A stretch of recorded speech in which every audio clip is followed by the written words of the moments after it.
The recording was grainy, washed out by the aggressive afternoon sun that flooded the living room. It was from a small, discreet security camera Liam had installed in the corner of the ceiling years ago, a simple device meant to watch over their home when they were away. He had all but forgotten it was there, a silent, digital eye that had become just another part of the room's architecture. He hadn't looked at the footage in years, but a gnawing unease, a cold premonition that had been coiling in his gut for weeks, had compelled him to check the logs. He had told his wife, Alana, that he would be out for the entire day, consulting on a small freelance project, one of the many meager jobs he'd taken since his prestigious architectural firm had collapsed 6 months prior. Instead, he had come home early, parking down the street and letting himself in through the back, moved by an instinct he couldn't name. He found the house empty, and then he remembered the camera. He sat at his desk in the small home office, the same desk where he had once sketched out award-winning designs, and watched the playback. He saw Alana enter the living room, her movements crisp and confident. She was followed by her brother Marcus, his face set in its usual expression of casual disdain. Then came her parents, Richard and Eleanor, who surveyed the room as if it were a slightly disappointing hotel suite they had been forced to occupy. They thought he was a failure, a ghost in the opulent life they had so generously allowed him to share. They didn't know that every beam in the house, every pane of glass, every polished floorboard had been paid for not by their influence or Alana's inheritance, but by the quiet, relentless work he had done long before he ever met them. Within the next hour, sitting in that silent office, Liam would learn the full, devastating scope of their contempt. He would discover that the destruction of his marriage was not a tragedy unfolding in slow motion, but a demolition that had been meticulously planned. Do you like stories where the underdog gets their moment, where patience and dignity finally win the day? If you do, stick around, because this is one of those stories. Let us know in the comments where you're watching from. We love to see how far our stories travel. Now, let's get back to it. The video had audio. That was the worst part. Liam turned up the volume, his heart a cold, heavy stone in his chest. "He's really letting the place go, isn't he?" Eleanor said, running a gloved finger along a marble mantelpiece. She inspected it for dust, and finding none, seemed almost disappointed. "What do you expect, Mother?" Marcus scoffed, slumping into Liam's favorite armchair, the one Liam had bought from a vintage dealer after a long and patient search. "He's probably too depressed to call the cleaning service. Men like him, they don't handle failure well. It's a complete loss of identity." Richard, ever the pragmatist, paced near the large bay window that overlooked the manicured garden. "The point isn't his mental state, Marcus. The point is the asset, this house. Alana, we need a strategy. We can't let his situation drag you and this property down with him." Liam leaned closer to the screen, his breath catching in his throat. He was waiting for Alana's voice, waiting for her to defend him, to say something, anything, to push back against the acid of her family's scorn. The silence stretched. Then her voice, clear and chillingly steady. "I know, Daddy. I've been thinking about it," she said. She was standing by the fireplace, her back to the camera, a silhouette of betrayal. "It's just complicated. The prenup isn't as ironclad on the house as we thought." A cold dread, far deeper than simple heartbreak, began to seep into Liam's bones. This wasn't just a conversation. It was a meeting, a war council, and he was the territory they were planning to conquer. "Complicated is just another word for expensive," Richard stated flatly. "We'll get our lawyers on it. The important thing is to present a united front. He needs to understand that his time in this life is over. We were generous when he was on top. Now he's at the bottom, and he needs to be reminded of his place." Marcus laughed, a short, ugly sound. "His place. I like that. His place is a one-bedroom apartment somewhere he can afford on his. What is he doing now? Delivering packages? Is that it?" "He's a freelance consultant," Alana corrected, but there was no force in her words. It was a token defense, a flimsy shield she held up to protect not her husband's dignity, but her own sense of decency. Consulting on what? How to spectacularly run a business into the ground? Marcus shot back. Lana, you need to wake up. You married a shooting star and it crashed. It's over. We need to cut the dead weight before it sinks you. Liam watched his wife. She didn't turn. She didn't argue. She simply nodded, a small, almost imperceptible movement. But the camera saw it. The camera recorded it. And in that tiny, silent gesture, Liam saw the end of everything he thought he knew. The love he had believed in, the partnership he had cherished, it was all an illusion, a beautiful facade built on the shifting sands of his success. His hand trembled as he moved the cursor, pausing the video on Alana's nodding head. The image was blurry, indistinct, but the meaning was perfectly, terribly clear. He wasn't just a failure in their eyes, he was an obstacle, an inconvenience to be managed and ultimately removed. A profound, hollow ache filled him, but beneath it something else began to stir. Not anger, not yet. It was something colder, quieter, and infinitely more dangerous. It was resolve. They had made a fatal miscalculation. They had assessed his worth based on a temporary setback, a strategic retreat they had mistaken for a rout. They thought he was a ghost. They were about to find out he was the architect of their world, and he was ready to tear it all down. To understand the depth of their betrayal, you had to understand the man they thought they knew. 2 years ago, Liam Sterling was the talk of the architectural world.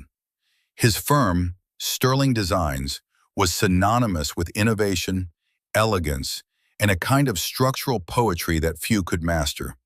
He wasn't just a builder, he was an artist who worked in steel, glass, and light. He had won the prestigious Pritzker Prize before he was 40, the youngest recipient in a generation. His face had graced magazine covers, his opinions sought by cities and corporations looking to build legacies. When Alana Davenport, the beautiful daughter of the formidable Richard and Eleanor Davenport of Davenport Industries, had met him at a charity gala, she and her family saw a perfect match. They saw status, success, and a name that would add luster to their own. Liam, for his part, had been genuinely in love. Alana was charming, intelligent, and seemed to see past the accolades to the man beneath. He had been so sure. Their wedding was a society event, a merger of old money and new genius. He built them a home, a masterpiece of modern design on a sprawling piece of land overlooking the city. He poured his heart into it, every line and angle a testament to his love for her. He thought they were building a life. Her family, however, was building a portfolio. Liam was their prized acquisition. Then came the fall. 6 months ago, the news broke like a thunderclap. Sterling Designs was insolvent. A series of high-profile international projects had apparently gone sour simultaneously. There were whispers of mismanagement, of overreach, of a genius who had flown too close to the sun. The press was merciless. Liam announced the dissolution of his firm in a quiet, dignified press conference. He took full responsibility, sold off the company's assets to pay his creditors and employees, and then he disappeared from public life. He told Alana and her family that he had lost everything. He had saved only the house, which he claimed was protected from the bankruptcy, and a small personal savings account. The shift was immediate and brutal. The warmth from the Davenports evaporated, replaced by a chilling disappointment that quickly curdled into contempt. Richard, who had once clapped him on the back and called him son, now spoke to him in clipped, dismissive tones. Eleanor's polite inquiries about his work were replaced by pointed suggestions about finding practical employment.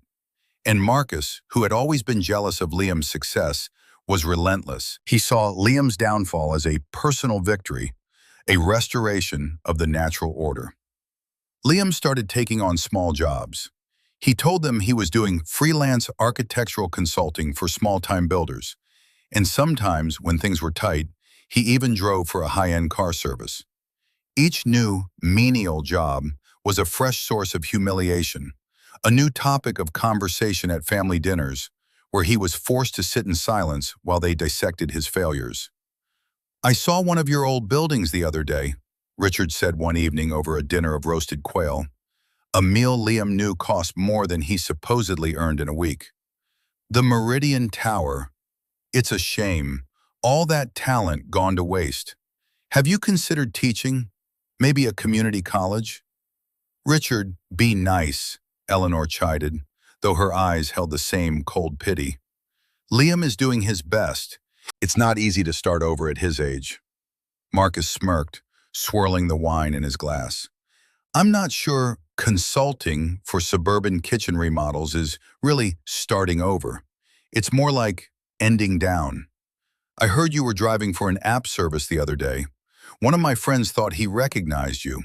Is that true, Liam? You, a Pritzker winner, chauffeuring tech bros to the airport?" Liam met his gaze across the polished mahogany table. He didn't flinch.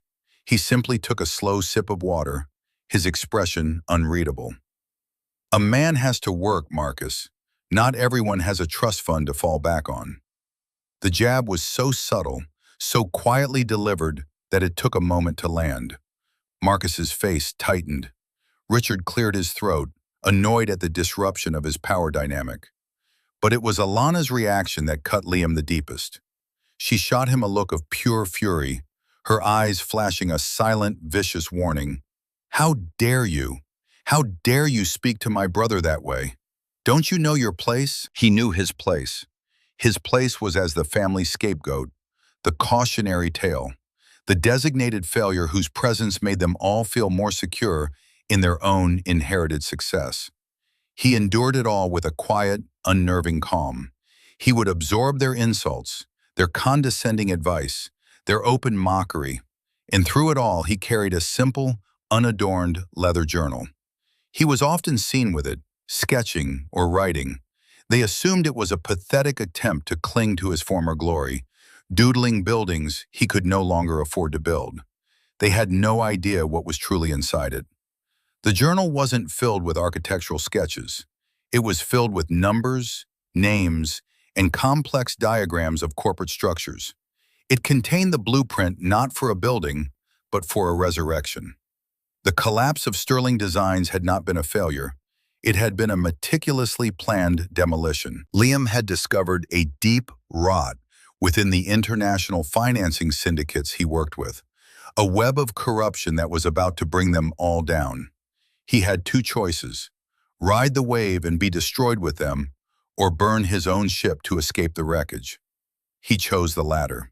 He had quietly, legally, and brilliantly transferred his true wealth, not the flashy assets of his firm, but the vast portfolio of patents, intellectual property, and private investments, into a series of anonymous holding companies based in Switzerland and Singapore. He let the world believe Sterling Designs was his only vessel, and he let them watch it sink. It was a strategic retreat of immense scale and risk. He had to become a ghost, to appear utterly broken for it to work. His new, menial jobs were a cover, a way to maintain a low profile while he worked tirelessly in the shadows.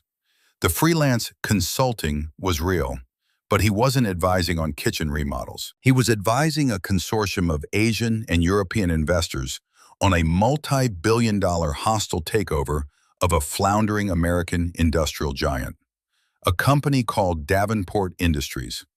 The journal was his Bible. It held every detail of his plan. Every humiliation he endured at the hands of the Davenports was recorded, not as a grievance, but as a data point. He noted their arrogance, their blindness, their absolute certainty in their own superiority. He watched them underestimate him, and with each insult he grew stronger, his resolve hardening into something unbreakable. They thought they were presiding over his slow demise.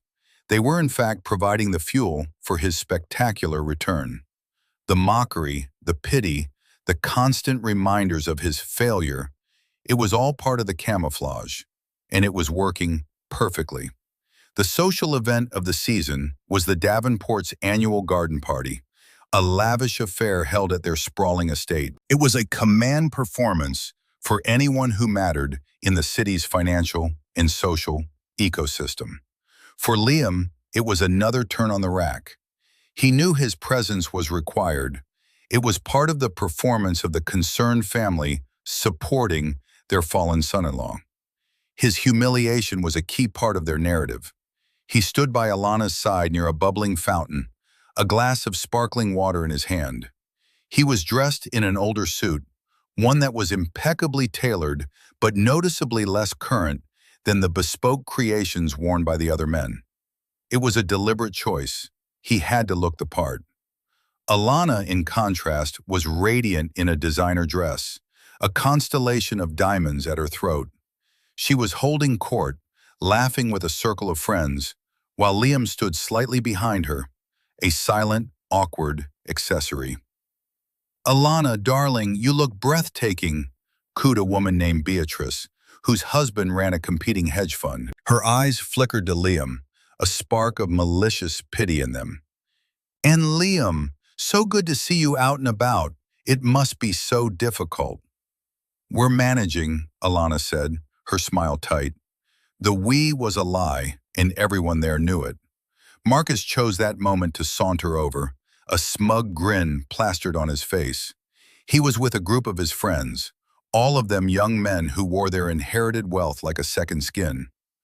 "Liam, just the man I wanted to see," he boomed, loud enough for the entire circle to hear. "I have a business proposition for you." Liam turned to him, his expression placid. "Oh?" "Yes, my friend here, Todd," Marcus said, clapping a beefy young man on the shoulder. "His parents are looking to build a new pool house. Nothing too fancy, of course, but they need some plans drawn up. I told him I knew just the guy, a real world-class architect, available at a steep discount." He winked. "Thought you could use the work." The circle of friends chuckled. Beatrice covered her mouth with her hand, her eyes dancing with amusement. It was a masterclass in public degradation. Marcus was not just offering him a pittance, he was framing him as a desperate bargain bin commodity in front of the very people who had once vied for his attention. Liam looked at Todd, then back at Marcus. He didn't betray a hint of anger or shame. His calm was a mirror, reflecting their cruelty back at them in a way that made them vaguely uncomfortable. "That's very thoughtful of you to think of me, Marcus," he said, his voice even and low. "But my plate is actually quite full at the moment." "Full?" Marcus scoffed, his grin widening. "Full of what? Dusting the shelves at home? Come on, Liam, don't be proud. It's a legitimate offer. A few $1,000s probably. That's good money for you these days, isn't it?" The air crackled with tension. Everyone was watching, waiting for Liam to break, to yell, to retreat in shame, to do anything that would confirm their perception of him as a broken man. Alana looked horrified, not for Liam, but for herself. This was a scene. It was embarrassing. She tugged at Liam's arm, a silent plea for him to just accept the humiliation and move on. Liam gently removed his arm from her grasp. He looked directly at Marcus, a flicker of something ancient and powerful in his eyes. "Money is a tool, Marcus. Some people use it to build things. Others use it as a weapon to feel powerful. You should be careful with your weapons. Sometimes they have a way of misfiring." He then turned to Todd, the prospective client. "Your family name is Winthrop, isn't it? Your father is Charles Winthrop." Todd looked surprised. Yeah, that's right. I designed his corporate headquarters in London a few years ago," Liam said conversationally. "A challenging project. The foundation had to be laid over a subterranean river. We had to invent a new type of hydrostatic concrete to make it work." He paused, a faint, thoughtful smile on his lips. "A pool house sounds simpler. Please give your father my regards." With that, he gave a slight nod to the stunned group and walked away, leaving a crater of silence in his wake. He hadn't raised his voice. He hadn't insulted anyone directly, but he had calmly surgically reminded them of who he was. He had used his past not as a shield, but as a scalpel, cutting through Marcus's bluster with a simple statement of fact. He found a quiet corner of the garden, hidden behind a row of sculpted hedges. He pulled out his leather journal and a pen. He didn't sketch a building, he drew a diagram. It was a flowchart showing the various shell corporations and holding companies that own the debt of Davenport Industries. At the very top, in a clean, empty box, he wrote a name, Aethelred Consortium. And then in the center of the box, he wrote his own name. He could hear Alana approaching. Her footsteps were quick, angry. "What was that?" she hissed, her voice a furious whisper. "What in the world was that, Liam?" He closed the journal and looked up at her. "What was what?" "Don't play dumb with me. The way you spoke to Marcus, to his friends. You embarrassed me. You embarrassed my family. Your brother tried to humiliate me in front of a crowd of people by offering me a pity job, and you're angry at me?" Liam asked, his voice still unnervingly calm. "He was trying to help," she insisted, her words ringing false even to her own ears. "He knows we're struggling. He was trying to throw you a bone, and you threw it back in his face. That whole speech about the Winthrop building, what was the point of that? To remind everyone of what you've lost?" The chasm between them had never felt wider. She didn't see the attack. She only saw his defense as an act of aggression. She was so thoroughly indoctrinated into her family's worldview that she could no longer distinguish right from wrong, dignity from arrogance. "The point, Alana," he said, his voice dropping, losing its detached calm and taking on a new, heavier weight, was to remind him that my worth is not determined by my current bank balance. It's something I built, something I earned, a concept I know your brother finds confusing. "That is not fair," she snapped. "Isn't it?" he asked, standing up. He was taller than her, and for the first time in months, he allowed his full height, his full presence to be felt. "Tell me, Alana, when you stood there and listened to him mock me, did you feel a single shred of loyalty? Did any part of you want to say, 'Stop it, that's my husband you're talking about'?" She flinched, her gaze falling. She had no answer. Her silence was a confession, more damning than any word she could have spoken. "That's what I thought," Liam said softly. He walked past her, back toward the party, leaving her alone in the shadows of the garden. The pain of her betrayal was a physical thing, a sharp ache in his chest. But it was also clarifying. He now knew with absolute certainty that he was on his own.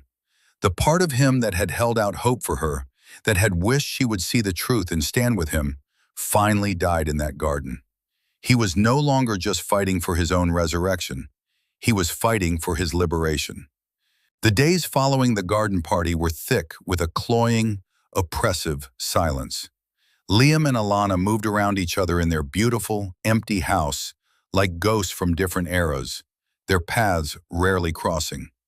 The space between them, once filled with laughter and conversation, was now a dead zone of unspoken resentments.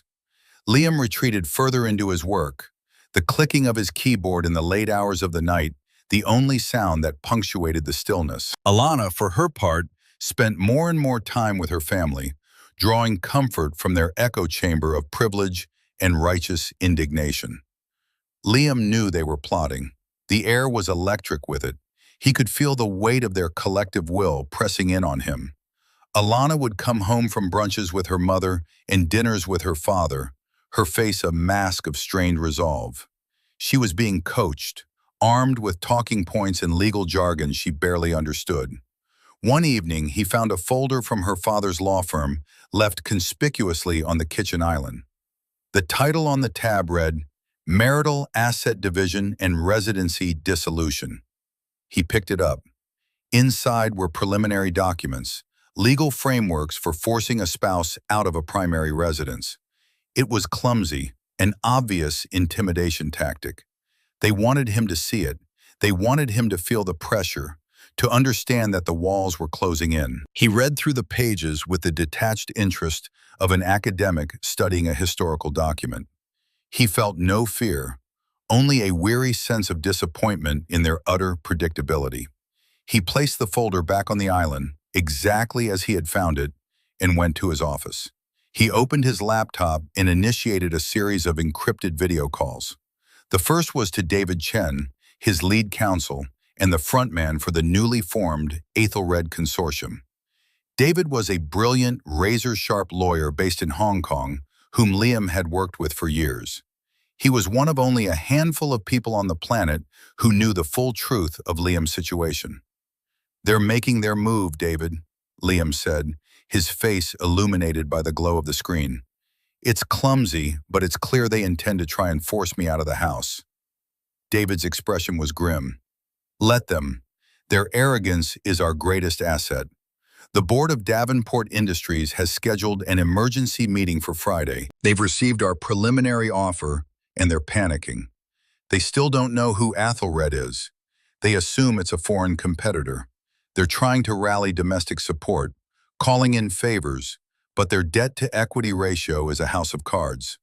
We have them." "Good," Liam said. "And the house?"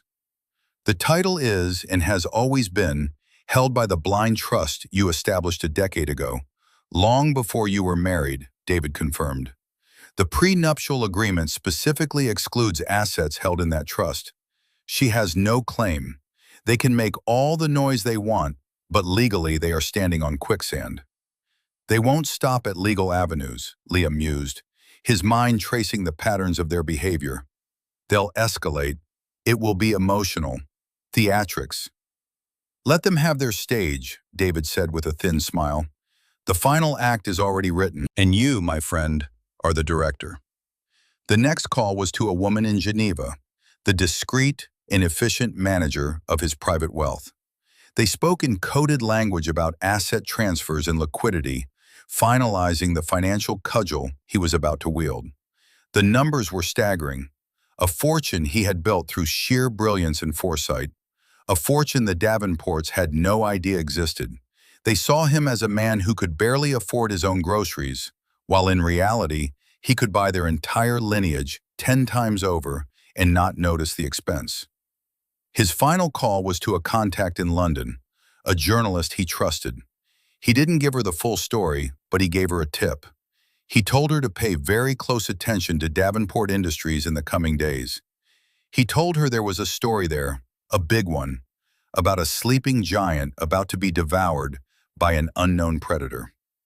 When he finished his calls, the house was dark. He walked into the living room, the same room where he had watched his wife and her family plot against him on the security camera footage.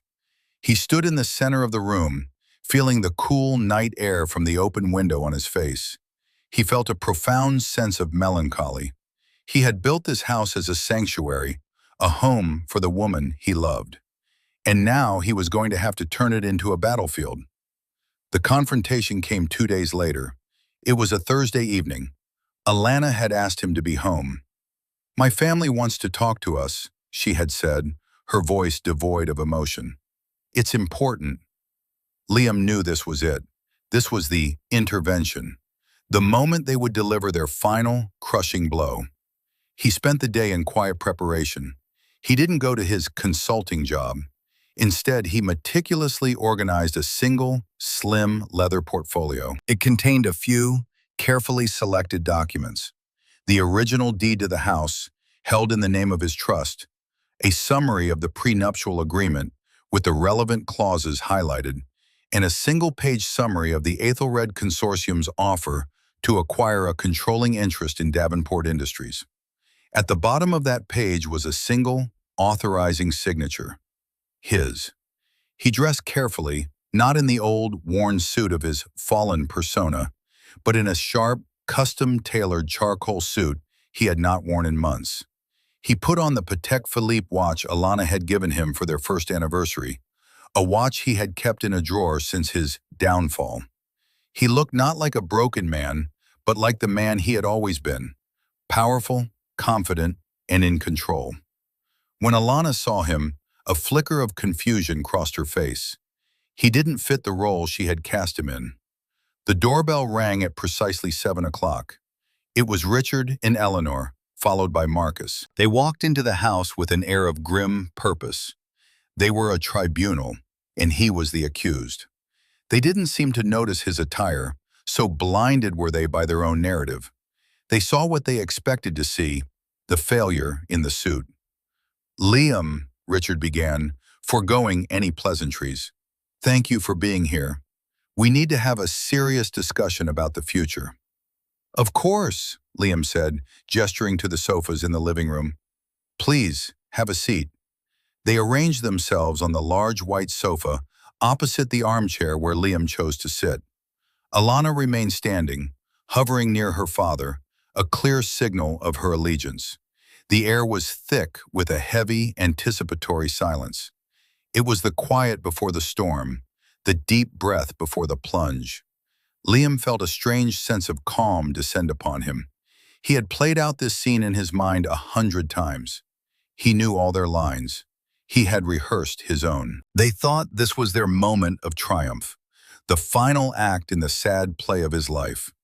They had no idea the curtain was about to rise on a drama of their own making, and the roles were about to be violently reversed. He rested the slim leather portfolio on his lap, his fingers tracing the smooth grain of the leather. The symbolic object, the container of his hidden power, was ready. Marcus, predictably, couldn't contain his smugness. He was the catalyst, the one who would light the fuse. He leaned forward, his elbows on his knees, a predatory gleam in his eyes. "Liam, let's cut the crap. We all know this isn't working. It hasn't been working for months. You're dragging Alana down. You're an anchor around her neck." "An anchor," Liam repeated softly, his voice a low murmur. He looked at Alana, who refused to meet his gaze. She was studying a spot on the expensive Persian rug, the one he had chosen on a trip to Istanbul. "Exactly," Richard said, taking over. His tone was that of a CEO addressing a redundant employee. "Liam, your professional situation is untenable. It has become a source of significant embarrassment and stress for my daughter, for our family." "Embarrassment?" Liam echoed, his eyes still on his wife. "I see." Eleanor, playing the part of the concerned matriarch, chimed in. "We're worried about you, Liam, and we're worried about Alana. This house, this lifestyle, you can't maintain it. It's cruel to pretend otherwise. You're living in a memory." It was a perfectly choreographed assault. Marcus for aggression, Richard for businesslike finality, and Eleanor for emotional manipulation. They had rehearsed this. They had prepared for every contingency except one, the truth. "So," Liam said, finally turning his attention to Richard, "what is it you're proposing?" Richard took a deep breath, puffing out his chest. This was his moment. "We've had our lawyers draw up a separation agreement. It's quite generous under the circumstances. We are prepared to offer you a lump sum payment to help you get back on your feet. Enough for a deposit on a small apartment and 6 months of living expenses." "In exchange for what?" Liam asked, though he already knew the answer. "In exchange," Richard said, his voice hardening, "for you vacating this property immediately. You will sign over any and all claims to the house and other shared assets. You will agree to an expedited and uncontested divorce. You will walk away, Liam, quietly." "And if I refuse?" Liam asked, the question hanging in the air like a charged particle. Marcus laughed, a harsh, barking sound. "Refuse? What are you going to fight us with? You have nothing. You are nothing. We will drag you through the courts for years. We will drain every last penny you have, which can't be much, on legal fees. We will expose every failure, every mistake. By the time we're done, you won't even be able to get a job consulting on a doghouse." The sheer venom in his voice was shocking. Liam looked at Alana, who flinched at her brother's cruelty but said nothing. She was the silent enabler, the crucial pillar holding up their rotten structure. Her silence was her consent. Liam let the threat hang in the air, letting them savor their perceived victory. He watched them, one by one. Richard, smug and powerful. Eleanor, radiating righteous pity. Marcus, bursting with triumphant spite. And Alana, a ghost in her own home, her face pale and strained. He had given them every opportunity. He had waited for a single word of protest from his wife, a flicker of doubt from her parents, a moment of humanity from her brother. None had come. They had laid their cards on the table, revealing a handful of malice and greed. It was time for him to show them his. He leaned forward and placed the slim leather portfolio on the glass coffee table between them. The sound was soft, but it landed with the force of a gavel. "You speak of generosity," Liam began, his voice changing. The quiet deference was gone, replaced by an arctic chill. The authority that had been dormant for 6 months returned, filling the room, pressing down on them. "You speak of what is mine and what is yours. You speak of power. It seems we have very different understandings of these concepts." He opened the portfolio. "Let's start with the house," he said, sliding the first document across the table. "The house you are so generously offering to let me leave." It was the deed.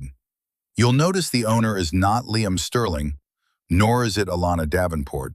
The owner is a private trust established in my name 8 years before I ever met Alana. As per Section 7, Clause B of our prenuptial agreement, a copy of which I also have here, all assets held by that trust are considered my sole and separate property, immune to any marital claim. He paused, letting the information sink in. Richard's face, which had been a mask of arrogant certainty, began to show the first cracks of confusion. He snatched the paper and squinted at it. "This is ridiculous," Richard blustered, but his voice lacked conviction. "Is it?" Liam asked. "Your lawyers must have missed it. Or perhaps they assume my failure meant the trust was as empty as my bank account. An unfortunate oversight." He looked directly at Alana. "This is not our house, Alana. It never was. This is my house. You have been living here as my guest." The color drained from Alana's face. Marcus started to speak, but Liam held up a hand, and the sheer force of the gesture silenced him. "Second," Liam continued, his voice as sharp and precise as a surgeon's blade, "you speak of my professional situation, my embarrassment. You are correct that Sterling Designs was dissolved. I liquidated it myself." He leaned back in his chair, a look of profound, weary disappointment on his face. "I did it because I discovered that several of my primary financial backers were engaged in a massive international fraud. The entire network was about to collapse. To be associated with them would have meant professional and financial ruin. So I performed what is known in business as a strategic dissolution. I burned the ship to escape the plague fleet." He let that image hang in the air. "All of my valuable assets, the patents, the intellectual properties, the private equity, were never held by Sterling Designs. They were held, and are still held, by that same private trust, the one that owns this house." He smiled, a cold, mirthless expression. "My menial jobs, as you so delicately put it, have been a form of camouflage, a way to operate without attracting attention while I built my next venture." He slid the final document across the table. It was the single-page summary. "And that brings us to this." Richard picked it up, his hand trembling slightly. He read it, his eyes widening in disbelief. He read it again. He looked up at Liam, his face a mixture of horror and utter incomprehension. "Ethelred Consortium, that's you?" he whispered, the words barely audible. "For the past 6 months," Liam explained calmly, "while you have been critiquing my wardrobe and mocking my employment, I have been leading the Ethelred Consortium, a group of investors I brought together. And as of last week, we have acquired a controlling interest in the debt of your company, Davenport Industries." He stood up and walked to the bay window, looking out at the city lights. Your company, Richard, is leveraged to the hilt. You've been borrowing against future earnings for years to maintain the illusion of growth. It was a house of cards, and the wind was starting to blow. Your creditors were about to call in their notes. Luckily for you, I bought the notes before they could. All of them. He turned back to face them. The power dynamic in the room had not just shifted, it had inverted with the force of a seismic event. They had come to cast him out, to render him homeless and penniless. And in the space of 5 minutes, he had revealed that he owned their home, their future, and the very foundations of their world. So, let's renegotiate the terms of my exit, shall we? Liam said, his voice soft, but carrying the devastating weight of absolute power. You are in my house. You are, for all intents and purposes, my employees. And you have just threatened, insulted, and attempted to blackmail your new boss and your primary creditor. He looked at Alana, his heart a cold, hard knot of pain and pity. And you, he said to his wife, have made your choice. You stood with them. You watched them try to destroy me, and you nodded. Marcus was the first to break. The shock gave way to a sputtering, incoherent rage. You lie. This is a trick, some kind of bluff, he yelled, his face turning a blotchy red. He lunged for the papers on the table as if tearing them up would undo the reality they represented. Liam didn't even flinch. Sit down, Marcus, he said, and the command in his voice was so absolute that Marcus froze mid-step, his hand hovering over the table. Just then the doorbell rang again. The sound cut through the suffocating tension. Alana jumped, a small, startled gasp escaping her lips. Eleanor looked towards the door as if hoping for a savior, while Richard remained cemented to the sofa, staring at the document in his hand as if it were a venomous snake. That would be my lawyer, Liam said calmly. I asked him to bring the official closing documents. I thought you might appreciate seeing the full, notarized reality of your situation. He walked to the door and opened it. Standing on the threshold was David Chen, impeccably dressed in a dark suit, carrying a heavy briefcase. He was flanked by two other men, both with the quiet, imposing demeanor of corporate security. Liam, David said with a formal nod. Am I interrupting? Not at all, David. You're right on time, Liam replied, stepping aside to let them in. The Davenport family and I were just concluding a negotiation. David Chen walked into the living room, his sharp eyes taking in the scene in an instant. He saw the stunned terror on Richard's face, the impotent fury on Marcus's, the pale, shattered expression on Alana's. He placed his briefcase on the coffee table with a solid, definitive thud. Mr. Davenport, David said, his voice crisp and professional. He didn't offer a hand. I am David Chen, legal counsel for the Aethelred Consortium. I believe you've been reviewing our preliminary acquisition offer for the debt portfolio of Davenport Industries. I have the finalized paperwork here for your perusal. He opened the briefcase, revealing stacks of neatly bound documents. He pulled one from the top. This is the master agreement. The controlling signature, as you can see, belongs to Mr. Liam Sterling, the consortium's principal and managing partner. Richard stared at David, then back at Liam. The last vestiges of his bluster crumbled into dust. This wasn't a trick. This was real. The scale of his miscalculation was so vast, so total, it was almost impossible to comprehend. He had been playing checkers while Liam was playing a global game of three-dimensional chess. But how? Richard stammered. Your firm, the news, it was everywhere. A necessary fiction, Liam said, taking a seat in his armchair again. He was no longer a defendant. He was a king holding court. I needed to disappear. I needed everyone, especially my competitors in certain over-leveraged industrial families, to believe I was out of the game. I needed them to underestimate me, and you all played your parts beautifully. The phrase, you all, hung in the air, implicating every single one of them. Eleanor finally found her voice, a thin, reedy sound. "Alana, our daughter, your wife, you did this to her too? You deceived her?" She was trying to reframe him as the villain, to find some moral high ground in the rubble of their arrogance. Liam's gaze settled on his wife. The anger had faded, leaving behind a vast, empty space of sorrow. "I didn't deceive Alana," he said, his voice laced with a profound sadness. "I tested her. I gave her a choice. When the world thought I had nothing, I wanted to see if the woman I married loved the man or the success. I wanted to know if my wife was my partner or just my most ardent admirer." He let his words sink in. "For 6 months I have been insulted, mocked, and pitied in my own home. And through it all, she stood by and watched. She never defended me. She never trusted me. Tonight she stood with you as you tried to throw me out of my own house and leave me with nothing." He looked directly at Alana, his eyes holding hers, forcing her to see the wreckage she had helped create. "The only person who deceived you, Alana, was you. You believed the lie because it was convenient. You preferred the narrative of my failure because it allowed you to return to the comfort of your family's world, where worth is inherited, not earned." Tears began to stream down Alana's face.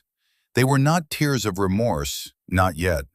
They were tears of shock, of self-pity, of a world turned upside down.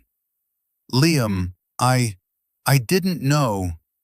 "That's the point, Alana," he said, his voice softening ever so slightly, which only made the words cut deeper. "You didn't know, and you never once thought to ask. You never once, in all these months, sat down with me and said, 'Liam, I love you, and I believe in you, and we will get through this together.' You just accepted my failure. You were relieved by it." The room fell silent again, the only sound Alana's choked sobs. Richard looked like a man who had aged 20 years in 20 minutes. Marcus was vibrating with a rage he couldn't release, trapped by a power he couldn't fight. David Chen cleared his throat, bringing the focus back to the business at hand. "Mr. Davenport, the Ethelred Consortium now controls your company's fate. We can call in the debt and force you into immediate bankruptcy and liquidation. Or we can negotiate a restructuring. The terms of that negotiation, however, will be dictated entirely by Mr. Sterling." All eyes turned back to Liam. The man they had tried to discard now held their entire legacy in the palm of his hand. He was no longer the family disappointment. He was their judge, their jury, and their only hope for salvation. The reversal of fortune was absolute. The pleas, he knew, were about to begin. The days that followed the revelation were a blur of frantic activity for the Davenports, and a period of quiet, deliberate action for Liam. The family, stripped of their arrogance, descended into a state of panic. Richard's phone rang incessantly with calls from board members and bankers, all demanding to know how he had allowed their company to become so vulnerable. He had no answers. His authority had evaporated overnight. He was a king who had been publicly dethroned, left with nothing but an empty crown. Marcus reacted with predictable fury, followed by a pathetic, groveling desperation. He tried to call Liam, leaving a series of rambling, incoherent voicemails. They started as threats, then morphed into desperate apologies, then into bizarre proposals for a partnership. "We could run the company together, Liam. You and me. The Sterling Davenport Alliance. Think of the power." Liam listened to the messages with a kind of clinical detachment and then deleted them. Marcus didn't understand. This was never about power for power's sake. Eleanor attempted a different tactic. She tried to appeal to a sense of decency she had never shown him. She sent long, pleading emails, talking about family, forgiveness, and the sanctity of marriage. She invoked Alana's happiness, painting her as the innocent victim caught in the crossfire of a corporate war. "Think of your wife, Liam," she wrote. "Can you truly be happy by destroying her family?" Liam read the emails and saw them for what they were: another form of manipulation, a desperate attempt to find a lever that would move him. Liam, however, remained insulated from their chaos. He communicated with them only through David Chen. He had given his lawyer a clear set of instructions, a list of non-negotiable terms. It was not a list of financial demands. He didn't want their money. He already had more than he could ever spend. He wanted something far more valuable: accountability. His first demand was the immediate and permanent resignation of Richard Davenport as CEO and chairman of the board of Davenport Industries. His second was that Marcus be removed from his executive position and bought out of his shares at their current, drastically reduced market value. His third was a public statement from the Davenport family to be published in the Wall Street Journal, acknowledging the hostile takeover and issuing a formal apology to their shareholders for the years of mismanagement that had led to it. These were not terms of destruction, but of justice. He was not liquidating the company, which would have put thousands of people out of work. He was performing a surgical cleansing of the rot at the top. He planned to install a new, competent management team and restructure the company to make it stable and profitable for the long term. It was an act of creation born from an act of demolition. The hardest part was Alana. She remained in the house, a wraith haunting the hallways. The first few days she tried to pretend things could go back to normal. She would make coffee in the morning, ask him if he needed anything, as if the chasm that had opened between them was a simple crack that could be papered over. Liam was polite but distant. The warmth was gone, replaced by an impenetrable wall of sorrowful resolution. Finally, a week after the confrontation, she broke. He found her in the living room, surrounded by wedding photos she had taken down from the walls. She was weeping, not with the shocked self-pity of that night, but with the deep, shuddering sobs of genuine grief and regret. "I was a fool," she whispered as he entered the room.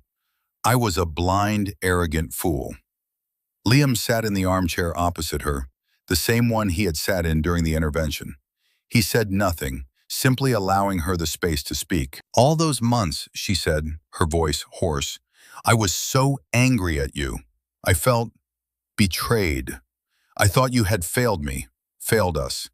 My family, they just fed that feeling. They told me I deserved better, that you had let me down, and I believed them. It was easier to believe them than to face the reality of losing everything." "We wouldn't have lost everything," Liam said softly. "We would have had this house. We would have had each other. That was the one thing I thought was real." "I know," she cried, hugging a silver-framed photo of their wedding day to her chest. "I know that now. I see it so clearly. I was so obsessed with the appearances, with the status, with what everyone would think. I couldn't see the man I had married, the brilliant, strong, resilient man who was right in front of me, weathering a storm I couldn't even comprehend. I just saw the failure they told me you were." She looked up at him, her eyes red and swollen, pleading, "I am so sorry, Liam. I know it's not enough. I know I broke something, maybe everything. But I love you. I realize now that I love you, not the Pritzker winner, not the magazine covers. You. And I threw that away for their approval."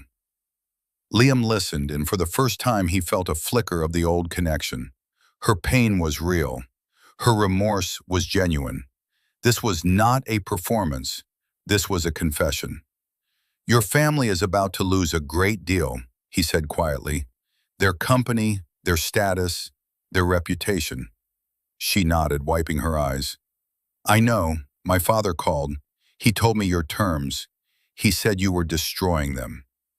"Am I?" Liam asked. She looked at the wedding photo in her hands, then back at him. "No," she said, her voice firm for the first time. "You're saving the company from them. You're holding them accountable. It's what they deserve. It's what I deserve." It was the first time she had separated herself from them, the first time she had used "I" instead of "we." It was a small but significant shift. "They want me to talk to you," she confessed, "to plead with you, to use our marriage as leverage to get you to soften the terms." "And what do you want to do?" Liam asked, the crucial question upon which their entire future rested. Alana took a deep, shuddering breath.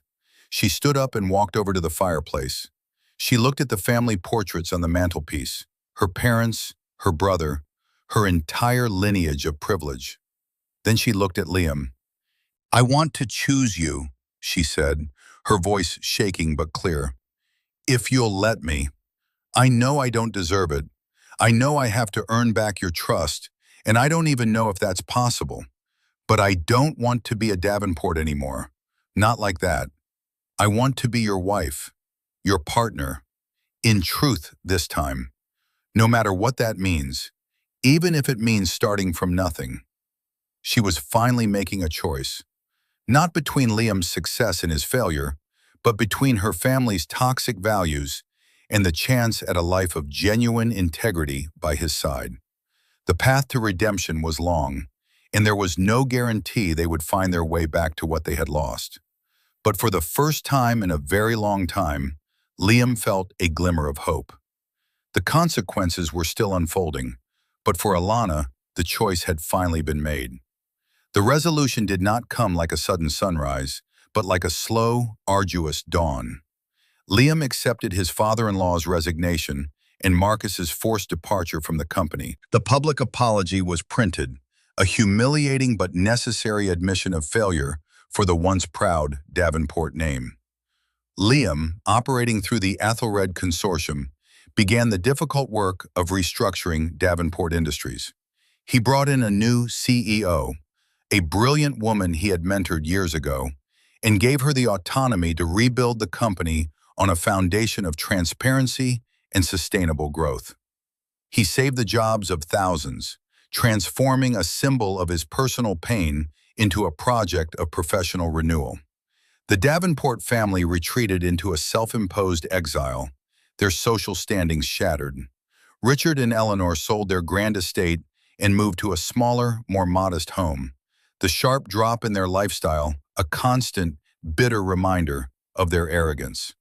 Their circle of friends, who had once flocked to their parties, now avoided their calls. They had built their world on the fragile ground of status, and when that ground gave way, they found they had nothing solid to stand on. For Liam and Alana, the path forward was far more complex. Alana kept her word. She cut ties with her family, not out of spite, but as a necessary act of self-preservation. She told them that she could not begin to heal herself or her marriage while still enmeshed in their toxic ecosystem of blame and entitlement.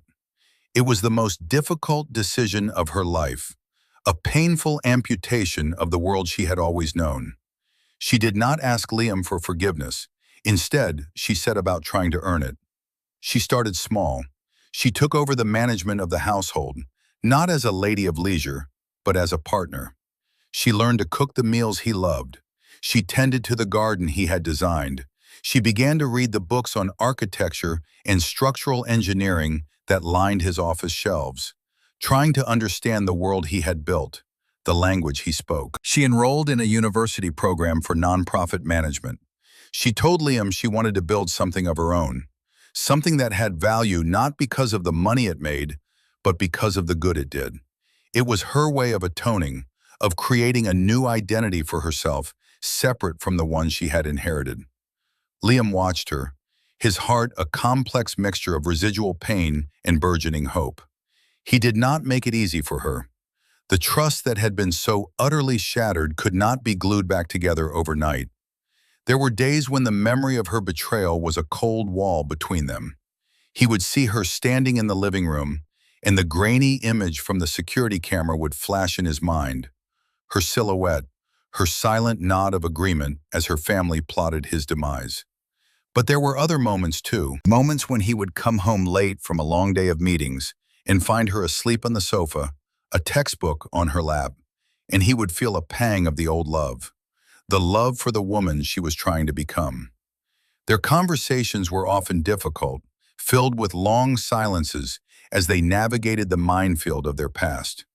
He forced her to confront every instance of her complicity, not to punish her, but to ensure she understood the depth of the wound. It was a painful but necessary process, like setting a broken bone. "Why didn't you ever defend me, Alana?" he asked one night, as they sat on the terrace overlooking the city.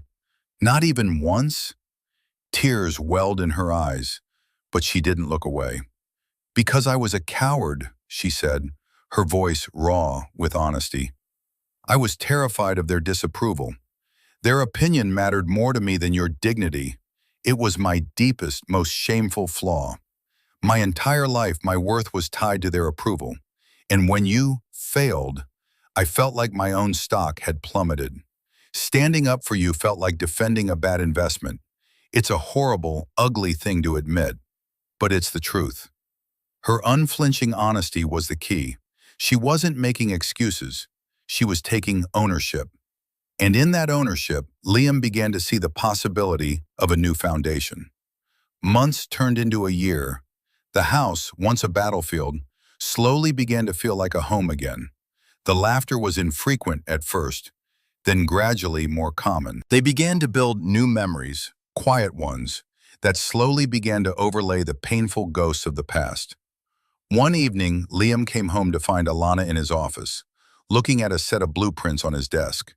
They were for a new project, a community arts center in a low-income neighborhood. "This is beautiful, Liam," she said, tracing the elegant lines with her finger. "It's a pro bono project," he said, standing beside her. "The Aethelred Consortium is funding it."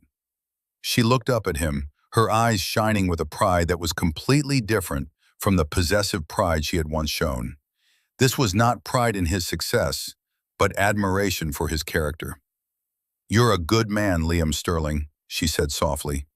He looked at her, truly looked at her, and saw not the woman who had betrayed him, but the woman who had fought her way back from the brink, who had dismantled her own flawed character and was painstakingly rebuilding it on a foundation of integrity. The anger was gone. The deep, aching sorrow had faded to a scar, and in its place something new was growing.